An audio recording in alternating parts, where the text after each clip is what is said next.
तो जहाँ इस तरह से एक बड़ी धांधली चल रही है, वहाँ आप लोग वैज्ञानिक ढंग से, ईमानदारी से, पारदर्शिता से ये जो कार्यक्रम चला रहे हैं, ये बहुत ही सराहनीय प्रयास है सर आप लोगों का।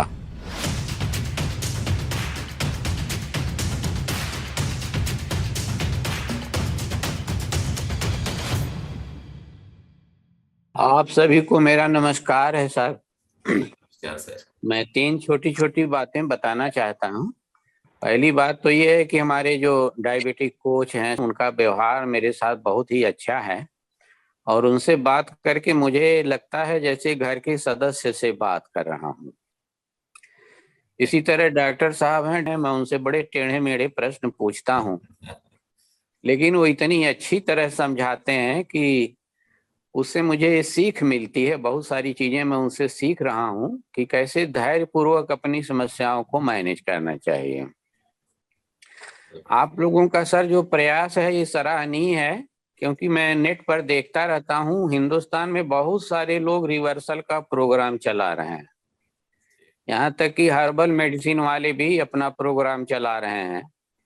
ऐसे मेरी जानकारी में आया कि कोई डॉक्टर करके हैं, वो शायद गुड़गांव में ही आयु कर्मा कहीं उनका ऑफिस है, तो वो भी रिवर्सल का प्रोग्राम चला रहे हैं। वो 3 शीशियों में दवाई भर के देते हैं पेशेंट को, जिनमें कुछ भी लिखा नहीं रहता कि इसमें इसके अंदर क्या है, यानी क्या इंग्रेडिएंट्स हैं, कब इसकी एक्सपायरी है, कब इसका बैच नंबर है। सर मुझको ये जानकर बहुत आश्चर्य हुआ, मैंने उसका सारा क्वेरी किया कि 3 डिब्बियों में दवाइयां भर के भेज दिया जिस पर कुछ नहीं लिखा है, उस पर सिर्फ डॉक्टर लिखा हुआ है।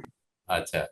और जो भी उनकी बात होती है फोन से होती है, तो मैंने उनसे तमाम सारे क्वेश्चन किए, भाई इस तरह आप कैसे कर रहे हैं कि आपकी दवा कुछ लिखी ही नहीं है। तो वो लोग कोई भी उसका संतोषजनक उत्तर नहीं दे पाए एक्चुअली। तो जहाँ इस तरह से एक बड़ी धांधली चल रही है, वहाँ आप लोग वैज्ञानिक ढंग से, ईमानदारी से, पारदर्शिता से ये जो कार्यक्रम चला रहे हैं, ये बहुत ही सराहनीय प्रयास है सर आप लोगों का। Thank you sir. और इसलिए मेरी शुभकामनाएं आप लोगों के साथ हैं कि ये कार्यक्रम आगे बढ़े और आम आदमी तक ये जानकारी कैसे जाएगी, सामान्य लोगों तक कैसे पहुंचेगी, इसके बारे में हम लोगों को विचार करना चाहिए। हमको ऐसी नेटवर्किंग करनी चाहिए, ऐसी मेरी सलाह है। अब एक छोटा सा मेरा क्वेश्चन है कि सर जो आपके डायबेक्सी के सप्लीमेंट हैं तीनों, जी इनको मैं 3 महीने से लगातार ले रहा हूँ जी। और लगातार रोज मैं अपना ब्लड प्रेशर भी मॉनिटर करता हूँ।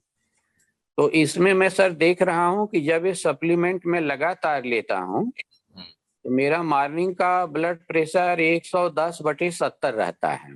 अच्छा।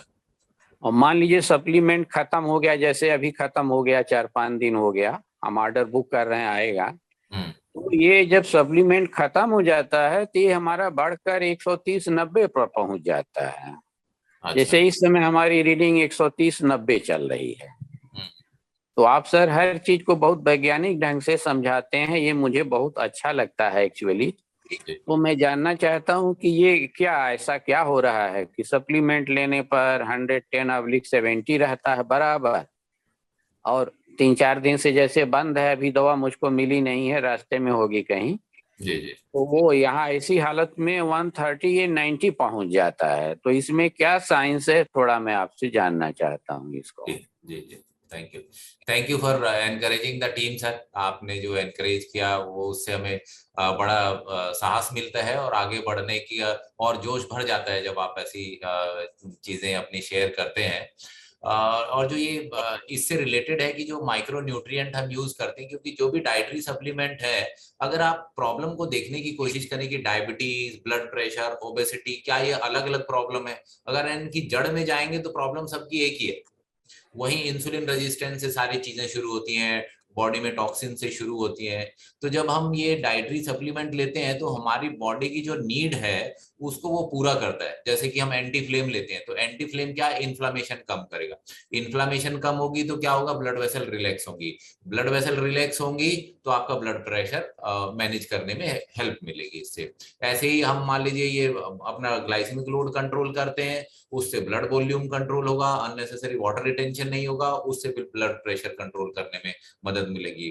जैसे हम रिवर्सॉल लेते हैं तो रिवर्सॉल इंसुलिन रेजिस्टेंस को कम करने में मदद करता है। इंसुलिन रेजिस्टेंस कम होगी तो हमें ब्लड प्रेशर में भी मदद मिलेगी। तो सारी चीजें एक साथ सर जुड़ी हुई हैं, तो एक दूसरे के साथ जुड़ी हुई है। तो इसलिए जब हम कॉम्बिनेशन फॉलो करते हैं तो हमें उसका एडवांटेज मिलता है। और न्यूट्रिएंट्स जब भी आप लेंगे तो न्यूट्रिएंट का बहुत बेनिफिट मिलेगा। सो इवन एंटी फ्लेम का बहुत लोगों ने मुझे फीडबैक दिया है कि अगर फोड़ा फुंसी होता है और वो एंटी फ्लेम ले ले तो फोड़ा फुंसी भी ठीक हो जाता है। तो वो क्यों हो जा रहा है, क्योंकि हम तो फोड़े फुंसी की दवाई नहीं दे रहे, हम तो इन्फ्लामेशन कम कर रहे हैं। लेकिन फोड़ा फुंसी भी इन्फ्लामेशन का एक रूप है। तो इस तरीके से जो एंटी फ्लेम है इन्फ्लेमेशन कम कर रहा है, तो उससे हमें बेनिफिट मिलता है। तो न्यूट्रिएंट के मल्टीपल इंपैक्ट होते हैं सर। एक ही न्यूट्रिएंट बहुत सारी जगह यूज हो जाता है। जैसे अल्फा लिपोइक एसिड हमने देखा कि वो ब्लड शुगर मैनेजमेंट में भी काम करता है, कार्डियोवैस्कुलर डिसीज में भी काम करता है, सेक्सुअल डिसफंक्शन में भी काम करता है, आंखों की रोशनी बढ़ाने में भी काम करता है अल्फा लिपोइक एसिड ही, लेकिन उसके मल्टीपल जगह आपको रोल दिखाई देंगे। तो इस तरीके से न्यूट्रिएंट है ऑटोमेटिकली बॉडी में जाते हैं और बॉडी की पावर को एनहेंस करते हैं और उसका एडवांटेज हमें दिखाई देता है। जी सर, तो इनको कब तक लेते रहना, ये मैं जानना चाहता हूँ। अभी आप जब तक हम रिवर्सल की स्टेज पे नहीं पहुंचते तब तक लेते हैं, फिर देखेंगे जो बेसिक रिक्वायरमेंट होगी अपनी रिक्वायरमेंट के हिसाब से ले लेंगे। क्योंकि न्यूट्रिएंट का कोई इसका साइड इफेक्ट नहीं है, आप जिंदगी भर भी लेंगे तो भी कोई साइड इफेक्ट नहीं है। लेकिन अब हमें नीड देखने की, जहां जहां तक हमें नीड है उस नीड पे ले लेंगे और जिसकी नीड नहीं होगी उसको हटाते जाएंगे फिर। Okay, thank you sir, thank you very much.